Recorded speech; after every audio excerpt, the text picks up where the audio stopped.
asyhadu an la ilaha illallah wahdahu la syarika lahu ta'ziman li sya'ni wa asyhadu anna Muhammadan abduhu wa rasuluhu da'ila ridwani. Allahumma shalli alaihi wa ala alihi wa ashabihi wa ikhwani. Para pemirsa, ikhwan dan akhwat yang dirahmati oleh Allah Subhanahu wa taala, kita tahu bahwasanya kita sekarang sedang berada di zaman yang ada peledakan informasi ya, informasi sangat tersebar, kemudian yang berbicara sangat banyak, masing-masing orang yu'jab bi ra'yihi, kagum dengan pendapatnya, sehingga tanpa ragu setiap ada yang di benaknya segera dia lontarkan, segera dia tuliskan agar dibaca oleh orang lain. Bahkan dia sedih kalau yang baca cuma sedikit ya, karena masing-masing kagum dengan pemikirannya. Dan itu berlaku pada setiap bidang ilmu, baik ilmu dunia termasuk juga bidang ilmu agama. Oleh karenanya banyak pembicara terutama dalam bidang agama yang terkadang memang dia berhak untuk berbicara dan banyak yang tidak berhak untuk berbicara. Yatazayyawuna bi zayyil alim, bergaya, berlagak seperti lagaknya seorang alim, padahal banyak di antara mereka yang tidak menempuh pendidikan agama dengan selayaknya. Ini yang menjadikan kita perlu untuk memiliki filter untuk bisa memilah-milih, untuk bisa mengetahui mana yang benar dan mana yang keliru. Maka kita harus memiliki barometer ya. Kita harus selektif dalam mendengar informasi yang masuk kepada kita, baik kita kehendaki maupun tidak kita kehendaki.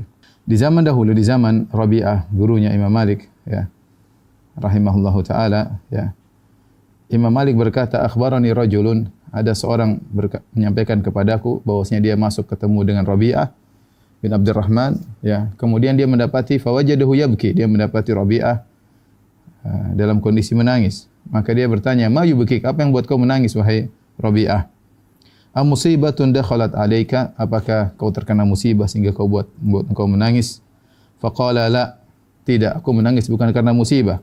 Walakin istuftiya man la ilma lahu wa dhahara fil islami amrun azim. Akan tapi ada orang yang diminta fatwa yang tidak punya ilmu, diminta fatwa. Ya, beredar di zaman tersebut ya, di zamannya Imam Malik.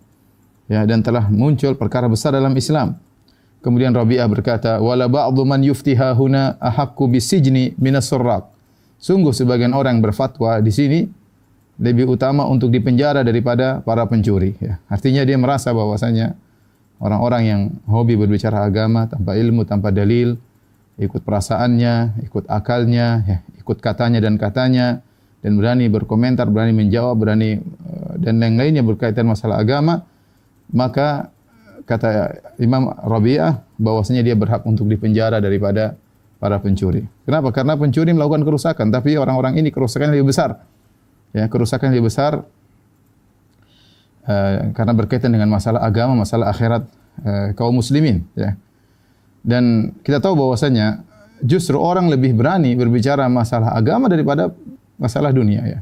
Tidak semua orang berani berbicara masalah fisika. Tidak semua orang berani berbicara masalah kimia. Tidak berani semua orang berbicara masalah medis ya. Tidak semua orang berani berbicara. Mereka nunggu ahlinya dan pakarnya. Tapi kalau sudah masalah agama, semua orang mau bicara. Semua orang mau bicara. Mau pakar enggak pakar, mereka hobi untuk berbicara ya, dan kagum dengan pendapatnya. Oleh karenanya di zaman seperti ini kita harus, terutama orang-orang awam, harus selektif, harus memiliki barometer untuk memilah-milih ya. Kalau dia dapati ada para dai ya yang mengajak manusia, masyarakat untuk kembali kepada Al-Qur'an dan Sunnah, ya maka itu insyaallah adalah para dai yang benar, karena Islam dibangun di atas Al-Qur'an dan Sunnah. Islam dibangun atas Al-Qur'an dan Sunnah dengan dalil yang sahih. Tapi kalau dia mendapati ada sebagian dai yang menyuruh untuk meremehkan Al-Qur'an dan Sunnah, apa itu Al-Qur'an dan Sunnah? Apa itu hadis-hadis? Apa itu sah? Apa itu pemahaman salaf? Maka dia waspada ya. Karena sebenarnya orang-orang yang menyuruh untuk meninggalkan Al-Quran dan Sunnah, meninggalkan pemahaman para salafus saleh, mereka adalah orang-orang yang ingin mengikis Islam sedikit demi sedikit, ingin menjauhkan kaum muslimin dari sumber pendalilan yang benar. Maka pada kesempatan kali ini kita akan bahas sekitar 20 argumentasi yang keliru dalam beragama ya.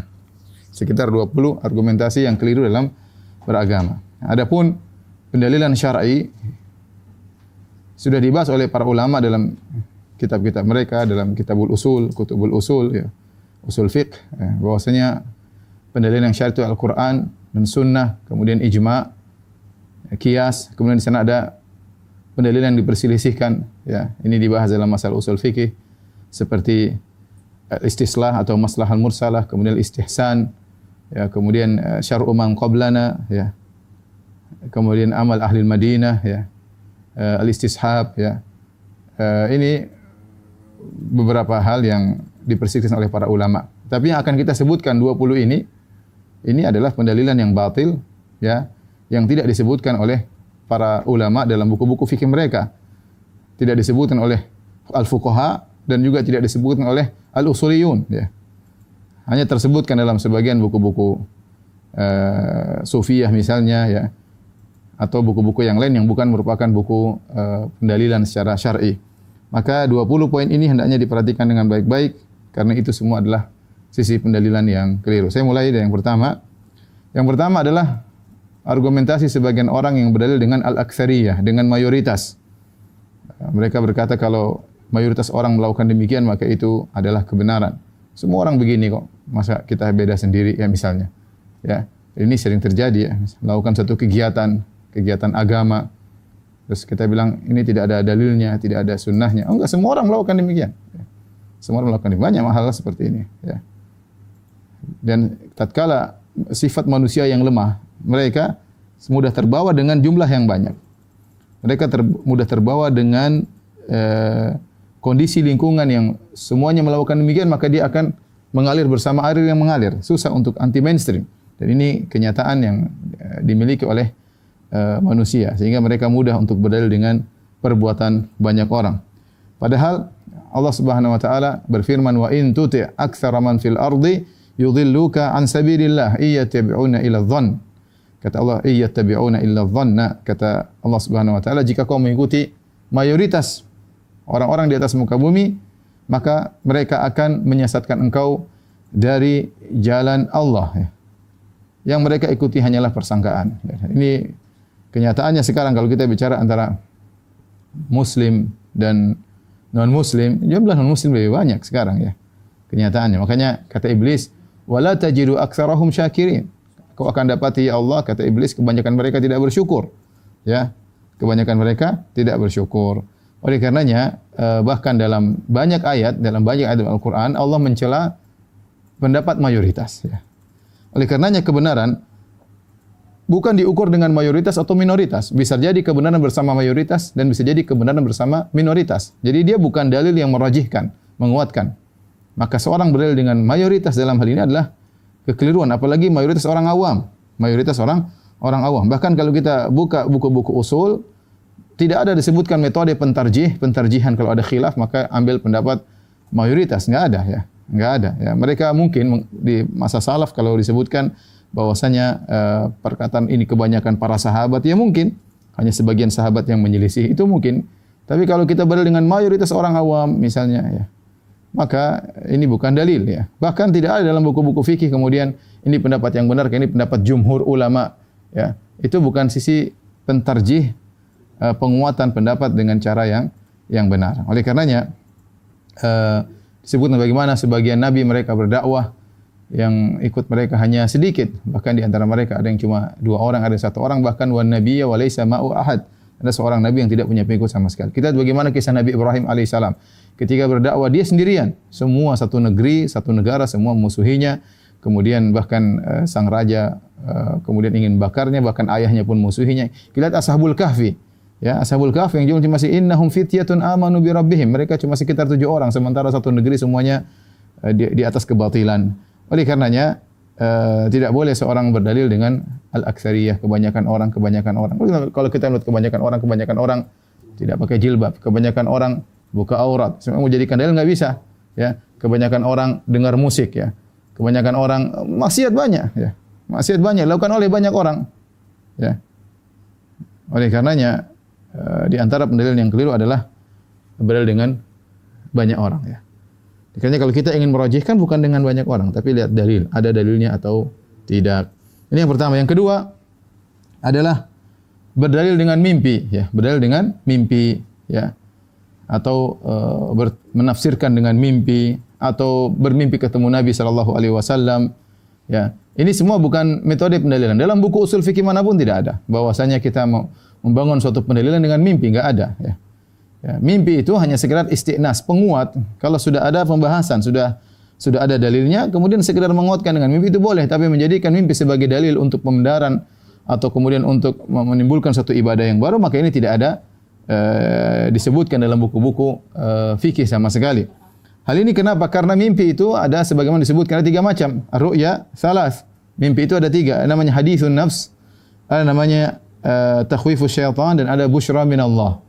Mimpi ada 3. Bisa jadi pembicaraan hadithun nafs, yaitu orang ketika belum tidur ngobrol, kemudian obrolannya dibawa dalam mimpi, dan itu sering terjadi, ya. Dia bicara tentang suatu bisnis atau apa, atau dia mungkin diskusi dengan kawannya tentang masalah agama, kemudian terbawa dalam mimpi. Itu namanya hadithun nafs, ya. Pembicaraan jiwa yang dibicarakan tatkala masih sadar kemudian terbawa dalam mimpi. Yang kedua, dan ini bukan dalil sama sekali. Yang kedua misalnya takhwifus syaitan. Syaitan menggoda. Syaitan menggoda manusia lewat di alam nyata maupun dalam alam mimpi, menakut-nakuti, membuat sedih dan yang lainnya. Ya, syaitan bisa menggoda. Atau yang ketiga, busyra min Allah.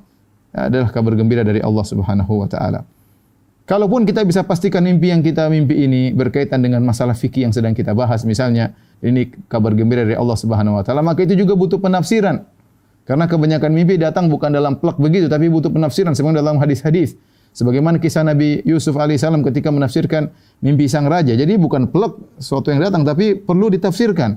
Seperti sab'a baqaratin simanin ya'kuluhunna sab'un ijaf. Ada 7 sapi gemuk dimakan oleh 7 sapi kurus. Ini kan butuh mimpi. Seperti Nabi SAW bermimpi melihat Umar bin Khattab kemudian izarnya sampai di bawah mata kaki. Ya, ini perlu tafsir, ya, yang menunjukkan bahwasanya imannya kuat misalnya, ya. Dan dalam hadis-hadis demikian, bukan mimpi pelak sebagaimana yang dilihat dalam mimpi itu yang terjadi. Bukan demikian. Kebanyakan mimpi hanyalah isyarat-isyarat yang perlu ditafsirkan. Ini semakin melemahkan mimpi dijadikan dalil. Kemudian tafsiran tersebut terkadang benar, terkadang salah. Oleh karena dalam hadis yang diriwayatkan Imam Al-Bukhari, ada seorang datang kepada Rasulullah sallallahu alaihi wasallam kemudian dia berkata, ya, inni ra'aitu lailata fil manam. Ya, dia mengatakan, Rasulullah, saya bermimpi tadi malam, mimpiku begini. Ya, maka kemudian Abu Bakar berkata, ya Rasulullah, wallahi la tada'anni fa'aburaha. Ya Rasulullah, biarkan aku tafsirkan mimpinya. Jadi kata Abu Bakar, dia ingin menafsirkan mimpi orang tersebut. Kemudian Abu Bakar pun menafsirkan mimpi tersebut. Ya. Maka apa kata Abu Bakar setelah itu? Ya Rasulullah, asabtu am akhta'tu? Saya menafsirkan mimpi orang tersebut, ya Rasulullah. Saya benar atau salah? Kata Nabi SAW, asabta ba'dhan wa akhta'ta ba'dhan. Kau benar sebagian dan kau salah sebagian. Bayangkan, ini yang menafsirkan Abu Bakar radhiyallahu taala anhu saja bisa benar sebagian, bisa salah sebagian, apalagi selain Abu Bakar radhiyallahu taala anhu. Ini semua dalil bahwasanya mimpi bukan dalil. Dia hanya berkaitan dengan sesuatu yang sudah berlaku atau isti'nas sebagai penguat, bukan sebagai dalil tersendiri, ya. Oleh karenanya, saya sering sampaikan bagaimana Imam Nawawi rahimahullah berkata, jika seorang bermimpi ketemu Nabi SAW, kemudian Nabi berkata, besok adalah puasa Ramadan atau besok Idul Fitri, maka Imam Nawawi berkata, yang dijadikan dalil bukanlah perkataan Nabi dalam mimpi, tapi yang dijadikan dalil adalah perkataan Nabi di alam nyata, yang Nabi pernah berkata kepada para sahabat, sumu li ru'yatihi wa aftiru li ru'yatihi. Berpuasalah karena melihat hilal, dan lebaranlah karena melihat hilal. Itu yang lebih kuat. Seandainya benar-benar dia ketemu Nabi dalam mimpi, ya seandainya benar-benar, itu pun belum tentu Nabi yang dia lihat, ya, karena banyak orang bisa mengaku sebagai Nabi. Kalaupun benar-benar dia ketemu Nabi dalam mimpi, maka di depan kita ada 2. Sabda Nabi dalam mimpi atau sabda Nabi di alam nyata, ya. Tentu kalau kita merajihkan, lebih kuat sabda Nabi di alam nyata. Nabi yang berkata, sumu li ru'yatihi wa aftiru li ru'yatihi. Berbukalah karena melihat hilal dan berpuasalah karena melihat hilal. Oleh karenanya, terapkanlah perkataan Nabi yang di alam nyata, yang Nabi pernah berucap hal tersebut kepada para sahabat, maka lihat hilal. Jangan berpegang dengan mimpi. Sama seperti seorang misalnya bermimpi Nabi menyuruh ceraikan istrimu, lihat dulu, maka dilihat hukum apa yang diwasiatkan oleh Nabi berhadapan dengan istri seperti ini misalnya. Apakah dia mengikuti mimpi tersebut, maka dia mimpi bukan dalil secara tersendiri, ya. Oleh karenanya tidak boleh kita berdalil dengan mimpi. Apalagi mimpi tersebut menimbulkan ibadah-ibadah baru seperti sebagian orang mengatakan aku mendapatkan zikir ini, kenapa Nabi yang kasih, dapat ijazah dari Nabi dalam mimpi. Ya, enggak benar seperti ini. Ya. Karena Allah Subhanahu wa taala telah berfirman, "Al-yauma akmaltu lakum dinakum wa atmamtu 'alaikum ni'mati wa raditu lakumul Islam madinah." Hari ini aku telah sempurnakan agama kalian untuk kalian. Jadi agama sudah sempurna ketika Nabi sallallahu alaihi wasallam meninggal dunia. Nah, kalau ternyata agama masih ada ajaran-ajaran baru yang Nabi bisa transfer lewat mimpi, ya, berarti agama belum sempurna. Karena akan disempurnakan dengan ajaran-ajaran baru yang Nabi ajarkan lewat mimpi-mimpi, si fulan mimpi, si fulan mimpi, si fulan mimpi, bisa jadi syariat baru, zikir baru, mungkin salat baru, dan ini tidak benar, ya. Agama sudah sempurna. Dan ini yang menyedihkan banyak di antara kaum muslimin yang akhirnya menjadikan mimpi sebagai dalil tanpa mengetahui itu mimpi dari syaitan atau bukan. Kemudian tafsirannya bagaimana dia pun tidak tahu. Ya, kalaupun tafsirannya benar maka kita tahu bahwasanya tidak boleh mimpi menimbulkan ibadah yang baru. Beda kalau kita bermimpi ketemu Nabi sallallahu alaihi wasallam, Rasulullah SAW berkata, "Berdakwahlah engkau." Ya, tidak ada masalah. Sebagai penguat memang dakwah sudah disyariatkan. Rasulullah bermimpi mengatakan, "Bacalah Al-Qur'an setiap hari." Ya, tidak ada masalah. Ya, Rasulullah mengatakan, "Berbaktilah kepada orang tuamu," misalnya. Ya, tidak ada masalah, mimpi tersebut baik dan ini tanda kebaikan. Ya, karena mimpi atau enggak mimpi memang disyariatkan kita berbakti kepada orang tua. Tapi kalau Nabi ngajarin ibadah baru, maka ini musibah, ya, dan dilakukan oleh sebagian orang bermimpi berdalil dengan mimpi. Contohnya banyak, tidak perlu saya sampaikan. Kemudian contoh dalam hal ini kesalahan juga seperti seorang menafsirkan ayat dengan mimpi, ya. Seperti misalnya mengatakan kuntum khairu ummatin ukhrijat linnas. Misalnya ada orang menafsirkan, ya, Allah berfirman kuntum khairu ummatin, kalian adalah umat terbaik, ukhrijat linnas, yang Allah keluarkan bagi manusia. Ternyata bermimpi, maksud dari ukhrijat linnas, keluar bagi manusia, akhirnya harus keluar daerah, misalnya berdakwah keluar daerah. Kita bilang ini metode tafsir yang baru. Tafsir bukan begitu yang diajarkan oleh para ulama. Tafsir itu ayat dengan ayat dengan hadis, ya. Kemudian ayat dengan perkataan para salaf, kemudian tafsir dengan secara bahasa, ya. Adapun tafsir dengan mimpi, maka ini enggak ada ceritanya. Kemudian tiba-tiba ada yang mengatakan tafsir ayat ini adalah mimpinya begini. Kita bilang itu keluar dari metode tafsir yang benar, ya. Keluar dari metode tafsir yang benar. Atau seperti Ibnu Arabi yang bermimpi ketemu dengan Nabi sallallahu alaihi wasallam, kemudian Nabi menyuruh dia untuk menyampaikan suatu buku yang kemudian dia kumpulkan dalam kitabnya Fususul Hikam, kata dia ini dari Nabi sallallahu alaihi wasallam. Ibnu Arabi yang diagungkan oleh orang sufi, ya. Ternyata dalam buku tersebut menyatakan Firaun masuk surga, ya. Dan macam-macamnya, bahwasanya perkataan Firaun, "Aku Tuhan kalian yang Maha Tinggi," itu benar. Ini tentu mimpi yang ngawur, bukan Nabi yang datang kepada dia, tapi syaitan yang datang kepadanya. Kemudian yang ketiga di antara argumentasi yang kedua adalah argumentasi berdalil dengan nenek moyang, ya. Dan ini dilakukan oleh orang-orang musyrikin dahulu, ya. Baik Nabi Ibrahim alaihissalam atau sebelumnya, misalnya Nabi Hud, Nabi Saleh, ya. Semua mereka mengingkari dakwah Nabi Saleh, mengingkari dakwah Nabi Hud alaihissalam, mengingkari dakwah Nabi Nuh alaihissalam, semuanya berdalil dengan nenek moyang. Kemudian Nabi Ibrahim alaihissalam sampai Nabi Muhammad sallallahu alaihi wasallam semuanya berdalil dengan nenek moyang. Allah berfirman, "Wa kadzalika ma arsalna min qablika fi qaryatin min nadhirin illa qala mutrafuha inna wajadna aba'ana ala ummah wa inna ala atharihim muqtadun." Kata Allah, "Wa kadzalika," demikianlah, ma arsalna min qablika fi qaryah, tidaklah kami mengutus sebelum engkau di suatu negeri kami utus seorang pemberi peringatan, itu Rasul, kecuali orang-orang yang sombong di antara mereka, orang kaya di antara mereka berkata, "Inna wajadna aba'ana ala ummah," kami telah mendapati nenek moyang kami di atas ajaran ini, wa inna ala athari muqtadun, kami hanya tinggal ngekor kepada nenek moyang kami. Qala awalau ji'tukum bi ahda mimma wajadtum alaihi aba'akum, apakah meskipun aku akan mendatangkan kepada kalian dengan suatu petunjuk yang lebih baik daripada yang kalian dapati dari nenek moyang kalian? Qalu inna bima ursiltum bihi kafirun, kata mereka dengan keangkuhan, kami kafir dengan apa yang kalian bawa hai para rasul. Kata Allah, fantaqamna minhum, maka kami pun membalas mereka, ya. Jadi berdalil dengan nenek moyang ini adalah dalil yang salah dengan tradisi, ya. Karena kita katakan nenek moyang kita tidak maksum. Kalau nenek moyang kita ada dalil bahwa nenek moyang kita maksum, maka kita ambil. Tapi siapa yang mengatakan nenek moyang kita maksum? Ya. Kemudian kita tahu nenek moyang banyak, ya. Nenek moyang siapa yang mau kita ikuti? Nenek moyang kami atau nenek moyang kita atau nenek moyang mereka atau nenek moyang engkau? Apalagi kita sukunya bermacam-macam. Kita Islam bukan cuma di Indonesia saja, bukan cuma Nusantara. Nusantara pun sukunya banyak. Belum kalau kita bicara tentang Islam dunia, masing-masing punya nenek moyang. Nenek moyang siapa yang mau dijadikan dalil? Nenek moyangku atau nenek moyangmu atau nenek moyang mereka? Ya. Mana? Tidak ada dalil nenek moyang, dalil Al-Quran dan Sunnah. Ya. Kalau tradisi nenek moyang benar sesuai dengan Al-Quran dan Sunnah, maka kita pegang. Kalau tradisi nenek moyang keliru, maka tidak boleh kita pegang. Apalagi ternyata, misalnya nenek moyang kita ternyata masih tersisa adat-adat dari berkaitan dengan sisa-sisa agama Hindu atau agama Buddha, atau sisa-sisa tradisi Nasara misalnya, kemudian dilakukan oleh nenek moyang kita, maka tidak boleh kita ikuti. Ya.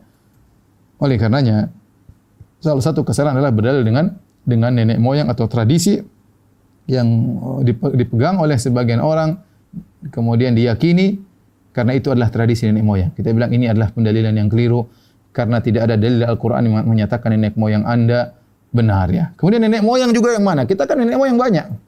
Nenek moyang generasi keberapa? Ya, macam-macam nenek moyang kita. Bisa jadi generasi kelima beda dengan kegiatan generasi keempat. Bisa jadi generasi keempat beda dengan generasi nenek moyang ke-8. Terus nenek moyang generasi mana yang mau kita ikuti? Ya. Oleh karenanya, berdalil dengan perbuatan bapak, nenek moyang ini semua adalah pendalilan yang keliru dan pernah dipraktekkan oleh orang-orang musyrikin di kalangan para anbiya dan para rasul. Kemudian yang berikutnya, di antara pendalilan yang keliru adalah berdalil dengan harta yang banyak. Sebagian orang terpukau menjadikan barometer kebenaran dengan kebanyakan harta. Lihat si fulan, hartanya banyak, diberi kemewahan oleh Allah. Dia benar. Ini si fulan satu ya berdakwah tauhid tapi miskin misalnya, ya. Kita bilang harta bukan dalil. Ya. Harta bukan dalil, ya. Allah Subhanahu wa taala bahkan menyebutkan dalam surat Saba, ya. Kata Allah Subhanahu wa taala, "Wa ma arsalna fi qaryatin min nadhirin illa qala mutrafuha inna bima ursiltum bihi kafirun." Tidaklah kami utus kepada setiap negeri seorang pemberi peringatan kecuali orang-orang sombong di antara mereka berkata, "Kami kafir dengan apa yang kalian bawa." Wa qalu nahnu aktsaru amwalan wa auladan wa ma nahnu bimu'adzabin. Kata mereka, kami lebih banyak hartanya dan lebih banyak anak-anaknya. Mereka sombong. Ya. Maka Allah suruh bantah, "Qul inna rabbi yabsutur rizqa liman yasha'u wa yaqdir."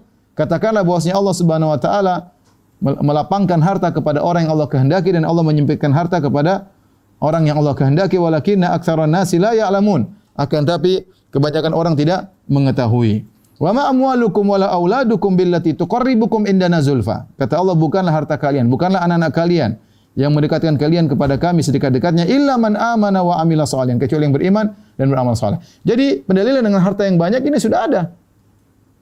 Dan ini berturut-temurun, setiap mereka berdalil orang-orang para pengikut Rasul yang mereka orang-orang kafir di zaman para Rasul, mereka berdalil dengan harta mereka banyak, ya. Maka sebagaimana sampai zaman Nabi Nuh alaihissalam, ya, mereka juga mengatakan kepada Nuh, kalau kau ingin kami beriman, itu yang miskin-miskin usir, ya, usir, disuruh usir. Sama mereka datang di zaman Nabi sallallahu alaihi wasallam, pembesar-pembesar Quraisy, mereka katakan kepada Nabi sallallahu alaihi wasallam, ya Muhammad, kalau kau ingin kami beriman, pergi, tinggalkan yang miskin-miskin tersebut.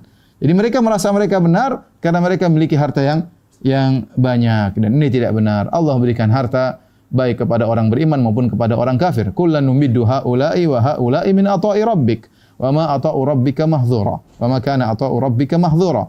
Kata Allah Subhanahu wa taala, yang ini kami berikan, yang itu kami berikan. Maka tidak ada pendalilan dari si kebenaran dari jumlah yang banyak daripada harta yang banyak. Kenapa? Sebagian orang terkadang melihat negara-negara kafir, ya. Ya Ustaz, negara kafir Allah kasih harta banyak, ya. Kita bilang itu bukan ukuran kebenaran. Kalau harta banyak ukuran kebenaran, Fir'aun hartanya banyak, lebih banyak, ya. Qarun hartanya banyak, ya. Hartanya banyak. Bahkan Nabi SAW ketika ketemu dengan Umar bin Khattab radhiyallahu taala anhu, waktu Nabi lagi di Masyrubah, kemudian di suatu semacam ruangan kecil, kemudian Umar masuk, Umar lihat Nabi tidur di atas tikar, Umar kasihan. Umar berkata, "Ya Rasulullah, ya, kemudian Persia dan Romawi mereka kufur kepada Allah. Kemudian mereka diberikan harta yang banyak." Maka Nabi mengatakan, "Apakah kau ragu wahai Umar bin Khattab radhiyallahu taala anhu? Ya, mereka itulah ujjilat thayyibatum fil hayatid dunya." Mereka adalah orang-orang yang kebaikan mereka disegerakan di dunia dan di akhirat tidak diberikan. Jadi bahwasanya ukuran kemewahan, kenecisan, keren itu bukan ukuran kebenaran. Ukuran kebenaran Al-Quran dan Sunnah, dalil, bukan tubuh yang hebat, kemudian rupa yang hebat. Makanya kata Nabi SAW, kata Allah Subhanahu wa taala, "Wala tu'jibuka amwaluhum wala auladuhum. Innama yuridullahu an yu'adzibahum biha fid dunya wa tashaqu anfusuhum wa hum kafirun." Kata Allah, janganlah kau kagum dengan harta mereka dan anak-anak mereka. Artinya orang kafir. Ya. apa tu'jibuka ajsamum wa iyaqulu tasma' liqaulihim. Ya, Allah berbicara tentang orang munafik. Kalau kau lihat tu'jibuka ajsamum, rupa mereka, penampilan mereka keren. Wa iyaqulu tasma' liqaulihim, kalau mereka bicara keren, tapi enggak pakai dalil. Retorika, orasi, ya. Tapi enggak pakai dalil, ya. Kita bilang ukuran kebenaran bukan harta banyak, bukan kemewahan, bukan besarnya suatu negara, bukan negara adidaya berarti dia benar. Ya, karena sebagian orang kaum muslimin kadang-kadang begitu. Dia lupa bahwasanya dunia tidak diciptakan untuk orang Islam, bukan diciptakan untuk dunia, tapi untuk berdakwah. Kadang Allah kasih dunia, terkadang Allah kasih ujian. Ya. Para anbiya ada yang kaya raya seperti Nabi Sulaiman alaihissalam, Nabi Daud, dan kebanyakan mereka tidak kaya. Kebanyakan mereka tidak kaya. Ya. Lihatlah bagaimana Nabi Musa alaihissalam sampai harus kabur dari Fir'aun. Ya. Oleh karenanya berdalil dengan orang itu nyaman, ini berarti diberi harta berarti benar, ya kan? Tidak ada, ya. Itu bukan dalil, dan itu syarat dalil yang keliru. Jangan terpedaya dengan kekayaan. Oleh karenanya para anbiya dahulu banyak yang mengikutinya orang miskin, ya. Seperti Nabi Nuh alaihissalam, ya. Mereka berkata, kaumnya yang kafir kepada Nabi Nuh, qala al-mala'u alladziina kafaru min qaumihi ma naraka illa basyaran mithlana. Wa ma naraka taba'aka illa alladziina hum aradhiluna badiyar ra'yi. Kami lihat engkau Nuh yang tidak ikut kau hanyalah orang-orang miskin di antara kami. Orang-orang rendahan yang hanya dengar tidak mikir panjang, ya. Mereka berkata juga, qalu anu'minu laka wa taba'akal ardhalun? Apakah kami beriman kepada engkau Nuh sementara yang ikut engkau orang-orang miskin? Jadi kekayaan, harta, kemewahan, kemajuan teknologi itu bukan ukuran kebenaran. Taib, di antara argumentasi yang keliru, yang kelima, ini sudah jam berapa? Masih banyak, ya? 20, ya. Ini yang kelima adalah cara berdalil dengan keberhasilan. Misalnya, ya. Misalnya ada seorang berdakwah dengan alat musik. Ternyata orang itu dia main musik, joget-joget sama dia, akhirnya orang tersebut masuk Islam. Saya joget-joget sama dia, kemudian dia masuk Islam. Apakah tatkala orang itu masuk Islam, kita membenarkan cara dakwah dia dengan berjoget-joget, mungkin ikut diskotik, ya? Tidak benar. Itu keberhasilan sesuatu bukan menunjukkan kebenaran cara yang ditempuh. Contoh, betapa banyak orang sembuh ke dukun, mungkin barangnya hilang. Apakah ke dukun benar? Enggak benar. Kufur, ya.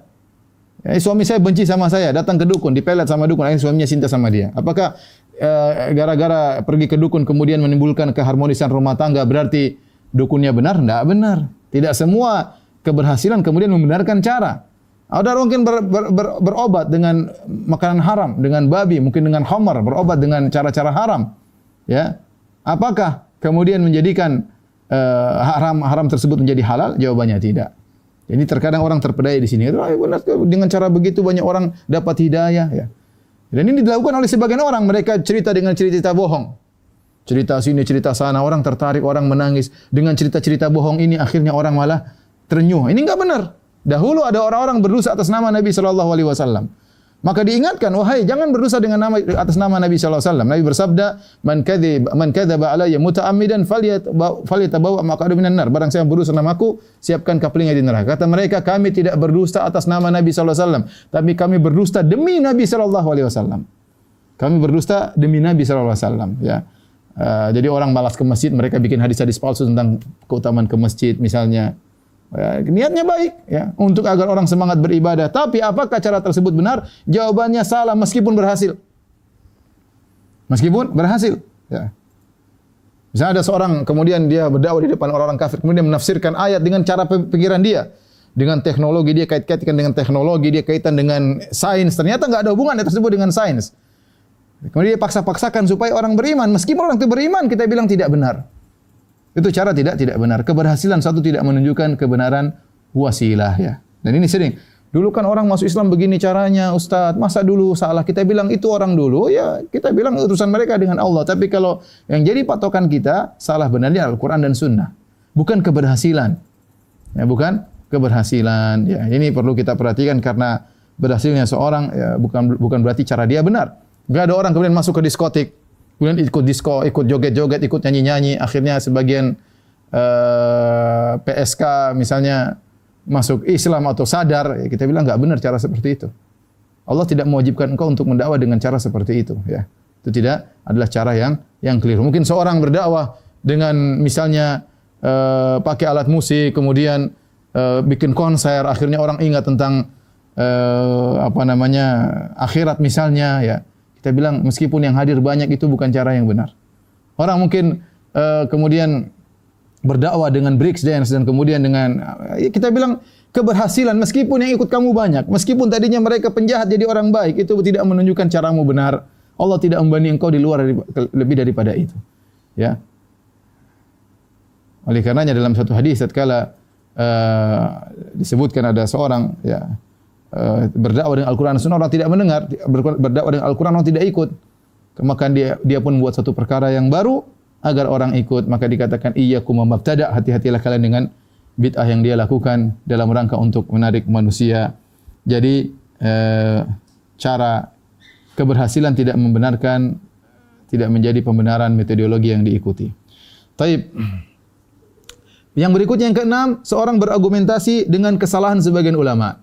Ya, kita bilang ulama tidak maksum. Ulama tidak maksum, ya. Mereka para ulama orang yang dipilih oleh Allah Subhanahu wa taala, namun di antara mereka memiliki kesalahan disebut dengan zallatul ulama, kesalahan ulama. Atau mereka memiliki aqwal syadzah, yaitu pendapat-pendapat yang nyeleneh, menyelisih ijma, ya. Semua ulama berijma, di satu dua orang ini menyelisihi. Nah, itu adalah kesalahan. Tidak boleh kita ikuti. Ini terjadi di kalangan para sahabat, di kalangan para tabi'in sampai ulama zaman sekarang, ya. Kesalahan-kesalahan yang merupakan kesalahan-kesalahan nyeleneh. Contoh seperti dari Ibnu Abbas radhiyallahu anhu disebutkan beliau pernah berpendapat bahwasanya namanya riba cuma riba nasi'ah, riba al-fadl tidak mengapa, ya. Bahkan sebagian diriwayatkan beliau mengatakan bolehnya mut'ah, ya, atau yang lainnya. Kemudian juga seperti Ibnu Umar radhiyallahu taala anhu kalau berwudu maka beliau masukkan air di mata. Ya. Apakah kita ngikutin? Enggak. Ini ijtihad Ibnu Umar dan salah. Kebaikan beliau sangat banyak, ribuan kebaikan beliau sangat banyak, beliau sangat terkenal mengikuti sunnah Nabi SAW, namun dalam hal ini beliau salah. Ya, maka ini tidak diikuti, kesalahan. Jangan sampai datang sebagian orang dia berwudu sambil masukkan air, dia gosokkan matanya, ya, karena dengan dalil mata dia sehingga melihat kemaksiatan maka perlu dimasukkan air dalamnya. Ibnu Umar pernah melakukan yang kita bilang itu kesalahan, jangan diikuti. Ya, karena kalau kita telusuri perkataan para ulama ada yang macam-macam, ada yang mengatakan boleh mut'ah tadi, ada yang mengatakan boleh menggauli istri dari misalnya dari duburnya misalnya, atau banyak pendapat-pendapat yang aneh-aneh. Di antaranya misalnya contoh seperti sekarang ini misalnya Ibnu Hazm rahimahullahu taala menyelisih ijma. 4 mazhab mengatakan musik hukumnya haram. Kemudian Ibnu Hazm menyelisih 4 mazhab tersebut, ya. Berusaha mendhaifkan hadis dalam Sahih Bukhari yang ulama semua mensahihkan hadis tersebut. Yaitu la yakunanna aqwamu min ummati yastalhil hirra wal harra wal khamra wal ma'azib, akan datang dari kaumku suatu kaum, dari umatku suatu kaum yang mereka menghalalkan zina, khamr, kain sutra bagi laki dan menghalalkan alat-alat musik. Hadisnya sahih dalam Sahih Bukhari. Allah mensahihkannya. Kemudian datang Ibnu Hazm mendhaifkan hadis ini, kemudian dia menyelisih ijma mengatakan bahwasanya musik hukumnya halal, maka tidak boleh kita mengikuti, ya. Kita bedakan antara nyanyian dengan alat musik. Alat musik hukumnya haram kecuali duf, ya, itu boleh dilakukan dalam acara-acara haflah seperti Idul Fitri, Idul Adha atau walimahan misalnya, ya, atau akikahan, maka itu diperbolehkan. Karena kalau kita mengikuti pendapat kekeliruan ulama, jangan mengatakan kan ada ulama yang pernah ngomong. Loh, tidak semua perkataan ulama yang pernah kita ngomong dianggap sebagai khilaf yang mu'tabar. Ini pendapat syadz, nyeleneh. Dan ini ada di kalangan para sahabat, kalangan tabi'in ada. Sampai para ulama, ya. Ini tidak boleh kita ikuti. Sampai ulama zaman sekarang ada juga pendapat nyeleneh. Ya, maka tidak boleh diikuti, namanya zallatul alim, itu kesalahan ulama, tidak boleh diikuti. Yang kalau kita mendapati kesalahan ulama, maka kita memaklumi bahwasanya mereka tidak maksum dan kita mendoakan semoga mereka diampuni dan mendapatkan pahala dari ijtihad mereka, ya. Tetapi kita tidak boleh mengikuti. Kemudian di antara argumentasi yang keliru yang ketujuh, berdalil dengan akal. Ini sudah saya bahas dalam banyak majelis saya katakan bahwasanya akal bukanlah barometer untuk mengukur kebenaran. Oleh karenanya Imam Malik berkata, ya laita syi'ri bi ayyi aqlin yuzanul kitab wa sunnah. Sungguh kabarkanlah kepadaku dengan akal siapa mau ditimbang Al-Qur'an dan sunnah, ya. Akal siapa? Akal saya atau akal kamu atau akal dia? Seandainya akal ini cuma satu, mungkin bisa dijadikan dalil. Tapi al-uqul mutafawitah. Tapi ukul itu akal bermacam-macam. Ya, kita lihat IQ saja berbeda. Kita saja zaman sekarang IQ orang berbeda-beda. Apalagi akal siapa? Mau akal orang Arab kah, akal orang Eropa kah, akal orang Asia kah? Apakah akalnya para sahabat atau akalnya para ahli filsafat? Akal saya menjadikan dalil. Oleh karenanya orang-orang menjadikan akal sebagai sumber dalil, mereka pun berselisih. Lihatlah Jahmiyah, Mu'tazilah, Asy'ariyah, ya. Mereka bersepakat takdimul akal ala naql. Mereka bersepakat dengan suatu kaidah yang mereka katakan sebagai kaidah kulliyah, ya, atau qanunul kulli, undang-undang universal, bahwasanya akal didahulukan daripada dalil jika bertentangan. Mereka sendiri tatkala dalam masalah asma wa sifat yang sama-sama menjadikan akal sebagai dalil, mereka pun berselisih. Kenapa? Karena akalnya Jahmiyah tidak sama dengan akalnya Mu'tazilah, dan akalnya Mu'tazilah tidak sama dengan akalnya Asy'ariyah. Oleh karenanya, kita tidak boleh menjadikan akal sebagai dalil. Akal adalah salah satu indera yang butuh pengarahan. Wahyu adalah cahaya yang mengantarkan akal tersebut. Kata para ulama, ibarat akal adalah mata dan wahyu adalah cahaya. Kalau mata tersebut tanpa cahaya tidak bisa melihat, ya, maka akal butuh wahyu. Dengan wahyu tersebut membimbing akal, karena akal diperlukan untuk memahami syariat dengan baik, tapi tidak boleh didepankan di atas wahyu. Karena banyak hal yang menurut kamu tidak masuk akal ternyata dijelaskan oleh para ulama lain sangat logis. Sangat logis, ya. Seperti dalam hal ini misalnya, banyak orang mengatakan tidak mungkin Allah di atas, tidak logis. Tidak mungkin Allah di atas, tidak logis. Banyak ulama menjelaskan dengan logis, kita sudah sering jelaskan. Justru mengatakan Allah tidak di mana-mana, justru Allah tidak di atas, tidak di bawah, justru tidak logis. Justru mengatakan Allah di mana-mana juga tidak logis. Ya. Mereka berusaha menolak sesuatu yang menurut akal mereka tidak masuk akal, ternyata mereka jatuh pada perkara yang lebih tidak logis lagi.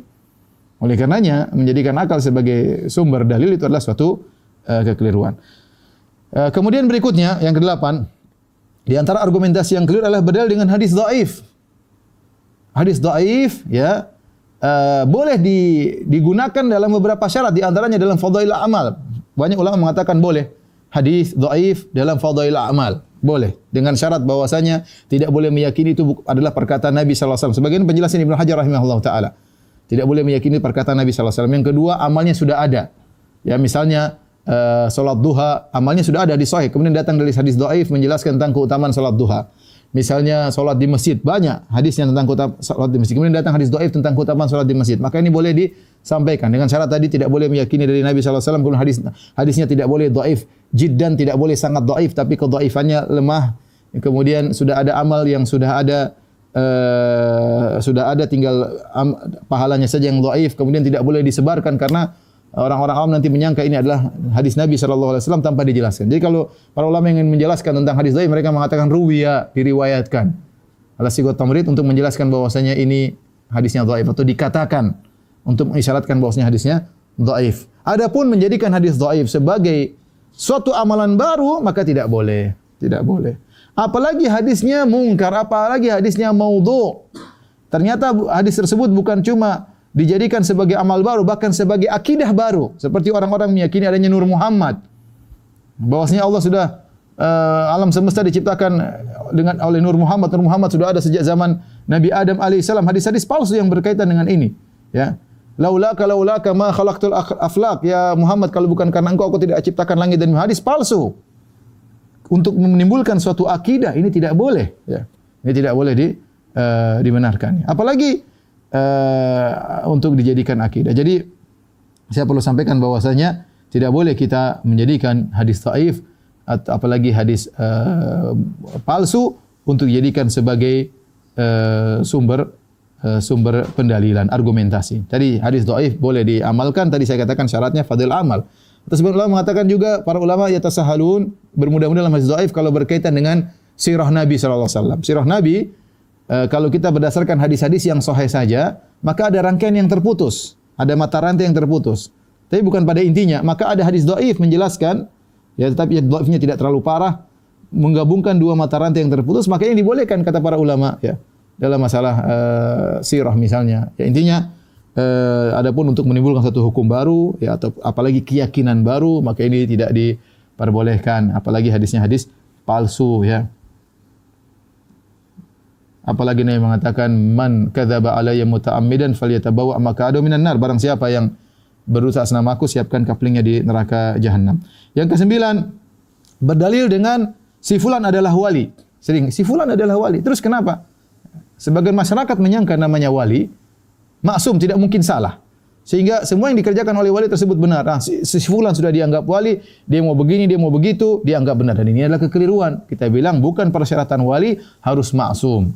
Wali mungkin bisa salah. Yang maksum cuma Nabi sallallahu alaihi wasallam. Adapun selain Nabi sallallahu alaihi wasallam, sebagaimana perkataan Imam Malik, kullun yu'khadhu min qawlihi wa yurad ila sahib hadzal qabr. Setiap orang boleh diambil perkataannya, boleh ditolak perkataannya kecuali penghuni kuburan ini, yaitu Nabi sallallahu alaihi wasallam. Siapapun dia.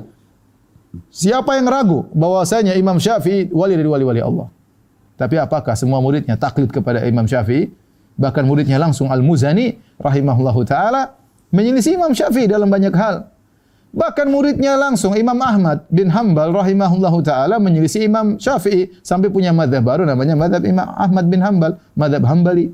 Ya. Siapa yang ragu bahwasanya Imam Malik adalah seorang wali-wali Allah? Ya. Sampai ada mazhab Maliki, muridnya Imam Syafi'i tidak ngekor kepada Imam Malik. Bahkan Imam Syafi'i punya mazhab sendiri. Jadi bukan persyaratan bahwasanya seorang wali-wali Allah pasti benar melulu. Contoh Umar bin Khattab radhiyallahu anhu. Siapa yang ragu dia adalah wali Allah? Bahkan dia pernah berbicara dari perjalanan jauh, perjalanan sebulan, perjalanan dia berkata, "Ya Sariyah al-Jabal, ya Sariyatul Jabala." Ketika dia mengirim pasukan ke tempat peperangan, tahu-tahu dia sedang berkhutbah, dia melihat Allah perlihatkan visualnya, maka dia ingatkan, "Ya Sariyah, wahai pemimpin pasukan, pergilah ke arah gunung." Didengar oleh jarak yang jauh, bukan pakai telepon, dari jauh. Ini bukan wali-wali. Ya. Bagaimana tidak wali? Kata Nabi SAW, "Malaqiyaka syaitan qad salikan fajjan illa salaka fajjan ghayra fajjik." Ya Umar, tidak ada syaitan lihat kau jalan satu jalan pasti kabur. Syaitan kabur dari Umar. Siapa yang mengatakan Umar bukan wali? Umar yang pernah berdoa, "Ya Allah, ya matikanlah aku mati syahid dan di kotamu, kota Nabi SAW, kota Madinah." Ternyata dikabulkan oleh Allah Subhanahu wa taala. Siapa yang meragu-ragu bahwasanya Umar adalah wali? Sementara Nabi mengatakan Umar fil jannah, Umar di surga. Tapi Umar pernah salah.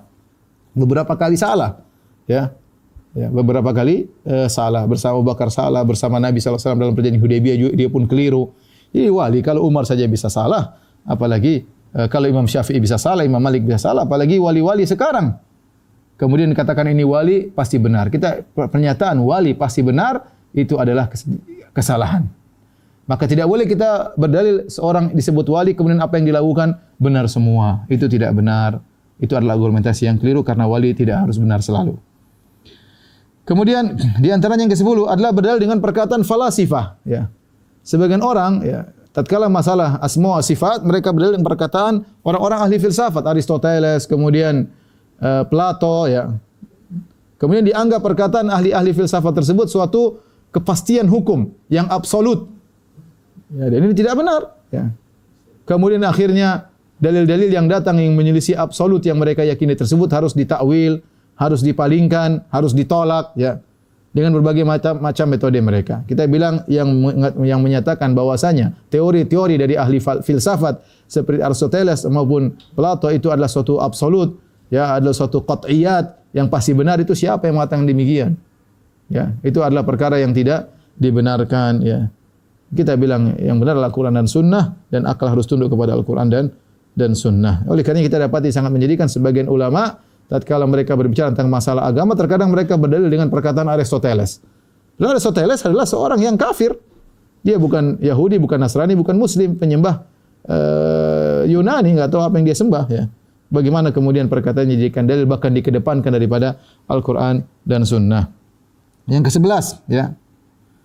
Berdalil dengan istilah, dengan nama-nama, istilah-istilah syar'i, padahal hakikatnya tidak syar'i, dan ini juga banyak laris di orang awam dikatakan ini kan begini, ini kan begini, pakai istilah-istilah syar'i. Contoh, ya, menamakan pengoboman sana sini dengan nama jihad. Ini jihad, gimana jihad? Ngebom sana, ngebom sini, ya.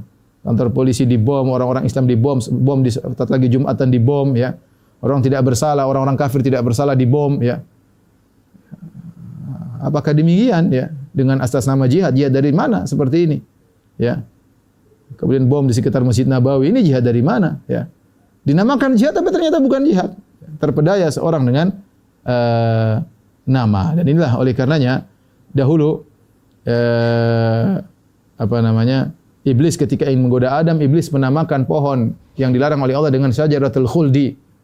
Hal adulluka ala syajaratil khuldi wa mulki la yabla. Wahai Adam, maukah tunjukkan kepada engkau dengan pohon keabadian? Allah tidak menamakan pohon tersebut pohon keabadian. Iblis menamakan pohon keabadian. dengan nama penipuan untuk menarik Adam dan Hawa, akhirnya mereka makan. Dan ini dilakukan oleh sebagian orang, mereka menamakan sesuatu yang tidak syar'i dengan syar'i. Contoh menamakan dengan jihad, pengeboman, pembunuhan, terorisme dengan dinamakan dengan jihad. Contoh bunga bank, mereka bilang bunga riba, mereka namakan bagi hasil. Padahal kalau kita periksa ternyata bukan mudharabah, justru ini adalah riba. Ya. Contoh ketundukan kepada imam-imam batil, imam-imam bahlul, imam mereka mengatakan baiat. Baiat apa baiat? Baiat itu istilah syar'i, harus ada syarat-syaratnya. Kemudian mereka membaiat seorang imam, kemudian yang tidak masuk dalam kelompoknya dianggap kafir. Ya.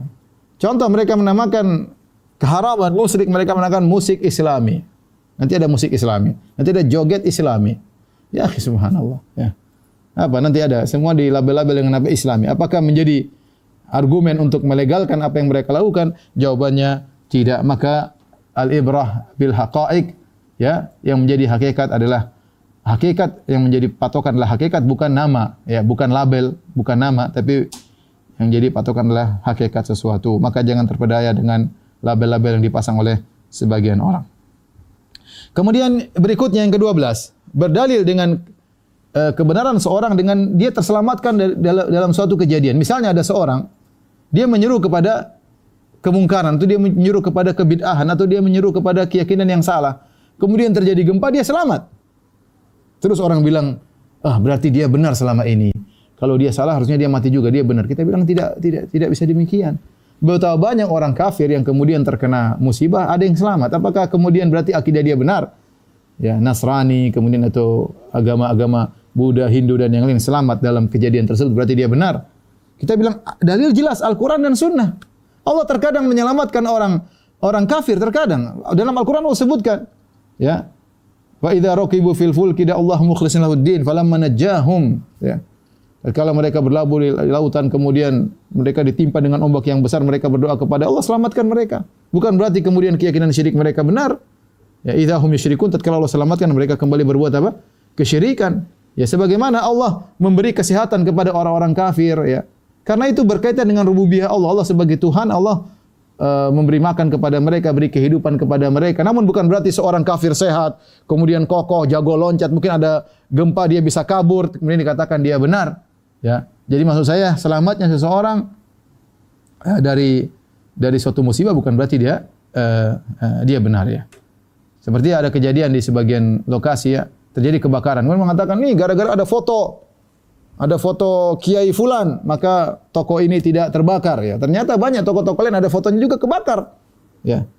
Maka jangan jadikan bahwasanya tidak terbakarnya toko ini gara-gara ada foto si Fulan, ya. Akhirnya syirik dengan bertabarruk dengan foto kiai mereka. Jadi karena sebagian orang terpedaya dengan seperti ini, kemudian Islam berarti dia benar. Ya, kita bilang enggak. Allah selamatkan dia, ada kebenaran mungkin, ada kesalahan, tidak ada yang maksum. Ya, apakah seorang terselamatkan dari musibah kemudian menjadi maksum? Jawabannya tentu tidak. Semua ditimbang dengan Al-Quran dan Sunnah. Kemudian di antara argumentasi yang keliru adalah mencampurkan kebenaran dengan kebatilan agar laris. Ya, ini yang sering dilakukan oleh sebagian orang. Contoh, ya, berdakwah dengan musik, ya. Berdakwah dengan musik, ya. Ya. Tentunya orang jadi senang, ya. Kalau musik nyanyi saja mungkin tidak ada yang terima, tapi kalau dicampur dengan dakwah orang baru terima. Ini adalah mencampur antara kebatilan dengan kebenaran. Kata Allah, wala talbisul haqqa bil batil wa taktumul haqqa wa antum ta'lamun. Jangan kalian mencampur adukan antara kebenaran dan kebatilan. Dan kalian menyembunyikan kebenaran padahal kalian mengetahui. Maka seorang kalau ingin mengukur kebenaran atau ingin menyampaikan kebenaran, maka sampaikanlah kebenaran secara murni. Jangan dicampur adukan dengan kebatilan. Karena sebagian ahlul bidah, mereka tatkala melariskan dakwah mereka dengan cara mencampurkan antara kebenaran dengan yang dibumbui dengan kebatilan, atau kebatilan yang dibumbui dengan kebenaran agar laris, ya. Kemudian di antara sisi pendalilan yang keliru adalah berdalil dengan imam-imam mazhab, seperti mengatakan ini Imam Syafi'i rahimahullah mengatakan demikian. Kita bilang iya, Imam Syafi'i rahimahullah taala seorang alim yang besar tapi dia tidak maksum. Bukan berarti kalau Imam Syafi'i berkata demikian, berarti semuanya salah. Yang menyelisih Imam Syafi'i berarti salah. Tidak. Imam Syafi'i rahimahullah tidak pernah mengajarkan demikian. Tidak ada seorang imam madzhab pun mengajarkan untuk taklid. Ya. Saya sering sampaikan kenyataannya Imam Malik adalah gurunya Imam Syafi'i. Namun Imam Syafi'i tidak pernah bertaklid kepada Imam Malik sehingga mengekori Imam Malik dalam segala perkataannya. Kenyataannya Imam Syafi'i punya murid namanya Imam Ahmad. Dan Imam Ahmad tidak pernah mengekori Imam Syafi'i dalam segala hal. Imam Syafi'i punya guru namanya Muhammad bin Hasan Asy-Syaibani. Tapi Imam Syafi'i tidak pernah ngekor kepada Muhammad bin Hasan Asy-Syaibani dalam segala hal. Bahkan masing-masing punya mazhab sendiri. Imam Malik punya mazhab Maliki, Imam Syafi'i punya mazhab Syafi'i, Imam Muhammad bin Hasan Asy-Syaibani punya mazhab Hanafi. Bahkan Muhammad bin Hasan Asy-Syaibani juga terkadang menyelisih Imam Abu Hanifah. Imam Ahmad bin Hanbal punya mazhab sendiri. Oleh karenanya kita bilang para ulama, imam-imam mazhab adalah para ulama yang Allah pilih mereka dengan sebab mereka maka tersebarlah ilmu Islam, ya, dengan madrasah yang mereka bina akhirnya Islam sampai kepada kita. Kita sangat berterima kasih kepada mereka. Dengan jasa mereka Islam dijaga, Allah menjaga Islam dengan sebab mereka, tetapi tidak ada yang maksum di antara mereka. Ya, karena kalau kita ngeyel-ngeyelan, ya, debat, ini perkataan Imam Syafi'i, nanti ada yang mazhab Maliki mengatakan ini perkataan Imam Malik. Ya, Imam Syafi'i muridnya Imam Malik. Kan guru lebih pintar daripada murid. Akhirnya jadi debat-debat kusir. Nanti yang mendapat Syafi'i mengatakan betapa banyak murid lebih pandai daripada gurunya. Debat kusir, tidak benar. Kita mengatakan kalau ini perkataan Imam Malik, Imam Syafi'i, berarti pendapat yang agung. Tinggal kita diskusi. Bukan berarti kalau perkataan ini, perkataan Imam Madzhab berarti harus benar. Ya. Kita tidak pernah diajar untuk taklid dan mereka para ulama Imam Madzhab juga tidak pernah mengajarkan untuk taklid kepada mereka karena yang wajib ditaklidi cuma Nabi Muhammad sallallahu alaihi wasallam. Kemudian di antara argumentasi yang keliru adalah berdalil dengan sebagian ayat. Kemudian ayat yang lain dipotong dan ini sering dilakukan oleh orang liberal. Para ulama mengibaratkan seperti orang pemabuk yang tidak mau salat kemudian dia berkata, Allah berfirman wailul lil musallin, celaka orang-orang yang salat. Titik. Padahal ayat tersebut masih ada lanjutannya. Alladzina hum an salatihim sahun, yaitu orang-orang yang lalai dari salatnya. Tapi bagian kedua dipotong. Dia cuma baca wailul lil musallin, celaka orang yang salat. Dan ini sering dilakukan oleh orang-orang liberal, hati-hati. Pendalilan dengan potong-potong ayat ini sering di mereka penuhi buku-buku mereka. Saya kasih contoh sedikit saja. Contoh. Mereka ingin membenarkan perkataan orang-orang Nasara. Mereka mengatakan Allah berfirman dalam Al-Qur'an, ya ahlal kitabi ta'alau ila kalimatin sawa'in baina wa bainakum. Wahai ahlul kitab, kemarilah menuju satu kata yang sama antara kami dengan kalian. Titik. Kata mereka, sebagaimana dalam buku yang ditulis oleh Nur Khalis Majid dan teman-temannya, itu dalam buku Fikih Lintas Agama, mereka berkata, ini dalil bahwasanya Allah menyuruh kita mencari titik persamaan, jangan cari titik perbedaan. Allah berfirman, ya ahlul kitabi ta'alau ila kalimatin sawa. Wahai ahlul kitab, marilah kita menuju pada perkataan yang sama. Titik. Mereka bilang, jangan cari perbedaan, cari titik persamaan. Allah yang suruh, maka kita liberal. Kita bilang, lanjutkan ayatnya, jangan dipotong. Allah berfirman setelah itu, ila kalimatin sawa'an bainana wa bainakum alla na'budu illallah wa la nusyrika bihi syai'a wa la yattakhidha ba'duna ba'dhan arbaban min dunillah. Apa perkataan sama yang Allah suruh orang Nasrani kepada kita? Baina wa bainakum, yaitu tauhid, alla na'budu illallah, jangan beribadah kecuali hanya kepada Allah. Wa la nusyrika bihi syai'a, jangan berbuat syirik kepada Allah. Jangan sebagian yang lain mengangkat sebagian lain sebagai sembahan-sembahan selain Allah. Lihat. Mereka potong sebagian ayat, kemudian mereka hantam semua dalil dengan potongan ayat. Sama seperti tadi dalilnya orang mabuk yang tidak mau salat. Kenapa kau tidak salat? Wailul lil musallin, Allah berfirman celaka orang-orang yang salat. Loh. Lanjutannya kan ada. Yang bagaimana yang celaka? Ini kita bilang orang liberal, dalilnya orang mabuk. Ya. Mereka juga berdalil dengan misalnya dalam surat Al-Kahfi. Mereka mengatakan tidak boleh kita maksa orang untuk beragama. Masing-masing semuanya benar. Kata Allah, faman falyakfur, barang siapa yang berkehendak silakan kafir, barang siapa yang berkehendak falyu'min. Ya. Barang siapa yang berkehendak silakan kafir, barang siapa yang berkehendak silakan beriman. Titik kata mereka, ya. Wa qulil haqqu mir rabbikum, faman syaa'a falyu'min wa man syaa'a falyakfur. Sungguhnya kebenaran dari Allah Subhanahu wa taala, barang siapa berkehendak silakan kafir, barang siapa berkehendak silakan kufur. Titik. Kalau gitu sudah, kita enggak usah dakwah-dakwah, sudah masing-masing, sudah benar. Allah kasih kebebasan. Dan hak azazi yang paling kuat adalah hak azazi berakidah, kata mereka. Mereka coba kita bilang lanjutkan ayatnya, jangan dipotong. Apa kelanjutan ayatnya? Inna a'tadna lidz-zalimina lil kafirina, ya. lidzalimina naran ahata bihim suradiquha. Lanjutkan ayatnya. Sungguhnya kami siapkan bagi orang-orang zalim, orang-orang kafir, api neraka yang nyalapinya meliputi mereka seluruhnya. Ya. Nah, kalau dilanjutkan kita tahu bahwasanya Allah itu mengatakan faman syaa'a falyu'min wa man syaa'a falyakfur, barang siapa ingin silakan beriman, silakan kufur, itu adalah namanya ancaman. Ya. Itu ancaman. Seperti firman Allah, "I'malu ma syi'tum." Lakukan yang kalian kehendaki. Bukan Allah bebaskan, tapi itu ancaman, ya. Ancaman dari Allah, namanya perintah untuk tahdid, untuk ancaman. Ini uslub dalam metode tafsir, dan ini kebiasaan orang liberal. Contoh lagi, mereka berdalil dengan misalnya Nabi Sulaiman. Kata mereka Nabi Sulaiman alaihissalam menyebarkan rahmat kepada semua, bahkan lihatlah bagaimana surat yang ditulis oleh Nabi Sulaiman kepada Ratu Bilqis, innahu min Sulaiman wa innahu bismillahirrahmanirrahim. Ini disebutkan oleh seperti tokoh mereka, saya tidak ingin sebut namanya karena masih hidup, ya. Tapi intinya disebut dalam buku mereka, ditulis Nabi Sulaiman menyebarkan rahmat, tidak suka dengan seperti teroris-teroris yang ada. Mereka duduk Islam dengan teroris, ya. Tidak ada paksa-paksaan. Lihat kata Nabi Sulaiman kepada Ratu Bilqis, innahu min Sulaiman, sungguhnya dari Sulaiman. Innahu bismillahirrahmanirrahim, sungguhnya dari dengan nama Allah yang Maha Pengasih lagi Maha Penyayang. Kita bilang lanjutkan ayatnya. Apa isi suratnya Nabi Sulaiman? Allah ta'alu alayya wa atuni muslimin. Ternyata isinya Nabi Sulaiman suratnya apa? Bismillahirrahmanirrahim, jangan sombong kepadaku, datang Islam. Dipotong sama orang liberal. Mereka tugas itu, mereka sok mengatakan mereka ilmiah, akademisi dan yang lainnya, ya, belajar di luar negeri, di negeri-negeri kafir, ternyata dalilnya seperti dalil orang mabuk, ya. Taib. Kemudian di antara argumentasi yang keliru yang nomor 16 adalah berdalil dengan mutasyabihat untuk menjatuhkan yang muhkam. Contoh, kita tahu dalam Al-Quran ayat muhkam banyak. Ayat muhkam bahwasanya Allah di atas banyak sekali, ya. Ar-Rahman al-Istawa banyak sekali. Kemudian mereka datang dalam satu ayat, misalnya wa huwa ma'akum aina ma kuntum. Allah bersama kalian di mana kalian berada. Ini ayat ini satu mereka pegang untuk mentakwil seluruh ayat yang muhkam. Aamintum man fis sama wa huwal qahiru fawqa ibadi. Allah di atas. Kalian merasa aman dari Allah yang berada di atas. Ya. Ilais adul kalimut thayyib. Allah kata-kata yang baik naik kepada Allah. Ya. Ya arujul malaikatu warruhu ilaih. Malaikat naik kepada Allah Subhanahu wa taala. Banyak sekali Allah di atas. Kemudian mereka ngambil satu ayat mutasyabihat, ya.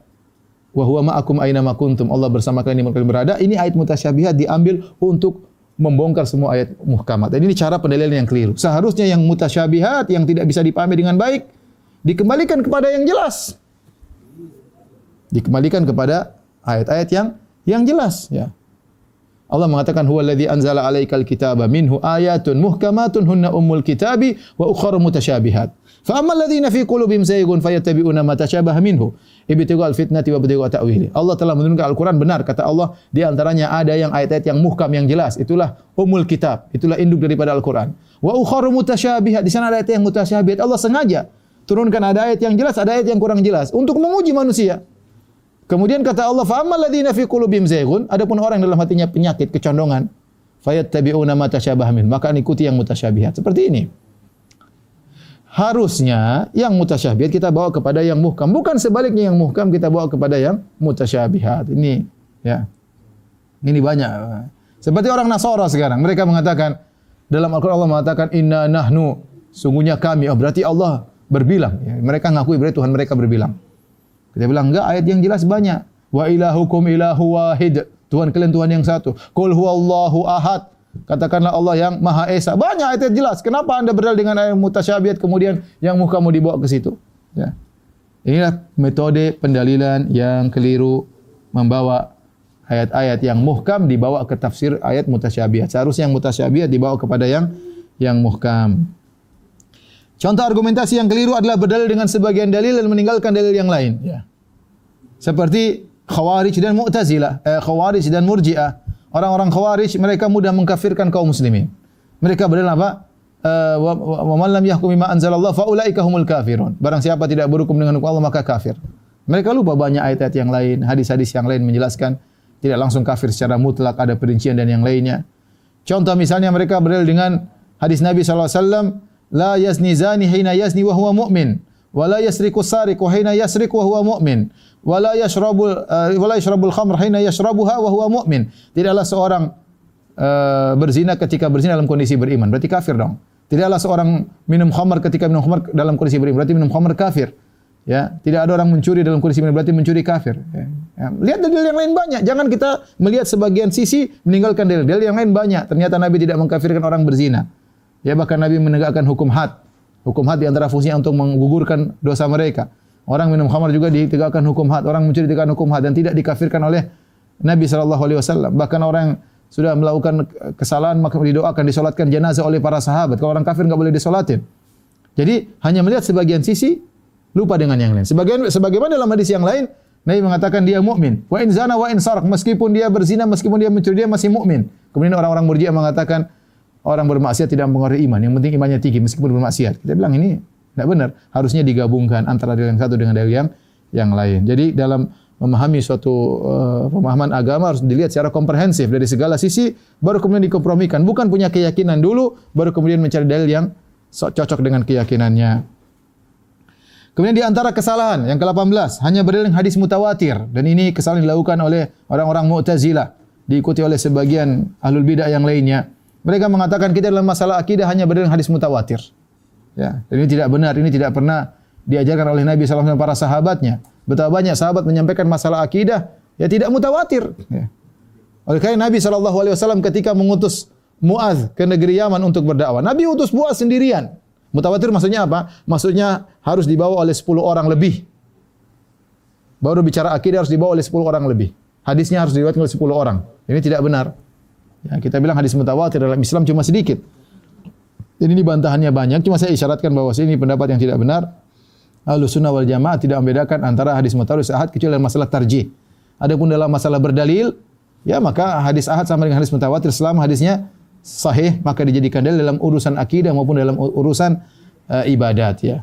Dalam urusan akidah maupun dalam urusan ibadat, dan ini sudah kita bahas dalam pembahasan akidah. Jadi saya katakan inilah metode Mu'tazilah. Ini diikuti oleh orang-orang liberal ya. Dalam disertasi saya sebutkan mereka banyak menolak hadis-hadis, kata mereka ini hadis tidak mutawatir. Ya. Bukan cuma masalah akidah. Pokoknya perkara yang tidak sesuai dengan keyakinan mereka, hadisnya ahad, ini tidak bisa dipakai. Yang saya mau pakai hanya hadis mutawatir. Padahal hadis mutawatir cuma sedikit, entah 5% dalam hadis-hadis ini sampai atau tidak, Allah alam, sangat sedikit. Hadis mutawatir dibandingkan dengan hadis-hadis yang ahad. Yang ke-19 di antara argumentasi yang keliru adalah berdalil dengan pengalaman. Ya, pengalaman. Misalnya gimana? Misalnya seorang dikejar anjing, kemudian dia baca misalnya ayat kursi, kemudian anjing tidak bisa gigit dia. Dia bilang berarti doa supaya ini adalah ayat kursi. Kita bilang pengalaman Anda bukan berarti, bisa jadi sebab yang lain. Bisa jadi anjing ketika lihat Anda ternyata waduh, kurang gemuk jadi saya kabur aja misalnya. Banyak hal. Atau misalnya dia ternyata berdoa kepada Allah ayat kursi hanya sekedar untuk mengokohkan imannya. Artinya tidak bisa dijadikan dalil bosnya gara-gara pengalaman saya maka ini berhasil kemudian ini jadi syariat. Tidak bisa. Itu bukan pendalilan ya. Ya, nanti kita bilang dukun juga punya pengalaman, nenek moyang kita juga punya pengalaman. Orang-orang datang kuburan kita pengalaman kok kita berdoa di kuburan ternyata dikabulkan. Nah, terus gimana? Nanti orang Nasara pergi ke gereja, kita berdoa di gereja pengalaman dikabulkan lah jadi dalil. Ya, pengalaman bukan dalil ya. Kadang orang Allah mengabulkan bukan karena amal yang dilakukan, tapi sisi lain ada hatinya mungkin dia benar-benar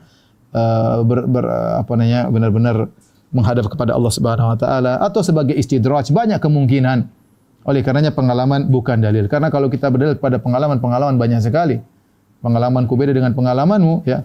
Maka dalil pengalaman bukanlah dalil untuk melegalkan suatu ibadah atau amalan tertentu. Yang terakhir yang bisa kita kumpulkan pada kesempatan kali ini adalah berdalil dengan di antara kesalahan berdalil ini pendapat orang tua, ya. Ini pendapat senior. Kita bilang bahwasanya tidak ada pentarjihan dengan sisi senioritas.